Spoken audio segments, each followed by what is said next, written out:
Welcome to the Slop Farm. Enjoy the video. In this video, I will show you how to make an Army-Navy burrito. Get ready to create a truly satisfying meal right in your own kitchen. We'll walk through selecting the best ingredients, preparing each component with care, and then expertly assembling your burrito. This guide will help you achieve that classic, hearty flavor you love, ensuring a delicious and filling experience every time. Let's get started on this culinary adventure. To begin, you'll need 8-inch flour tortillas, which are perfect for wrapping. For the filling, prepare about 1 cup of your chosen protein, like seasoned ground beef or tender chicken. Don't forget 1 cup of fluffy Spanish rice and half a cup of either black or refried beans. Freshly chopped onions and cilantro, about 1/4 cup each, add a vibrant touch.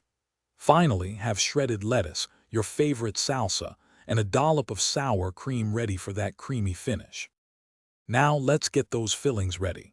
First, cook your ground beef or chicken until it's fully browned, adding your favorite taco seasoning for a rich flavor. Next, prepare your Spanish rice. Many boxed mixes are quick and easy. Warm your black or refried beans gently on the stove or in the microwave. Take a moment to finely dice your fresh onions and cilantro and shred your crisp lettuce. Having all your components warm and prepared makes for a much better burrito experience. It's time for the best part, assembly. Gently warm a flour tortilla for about 15 seconds to make it pliable. Lay it flat and spread a thin layer of beans down the center.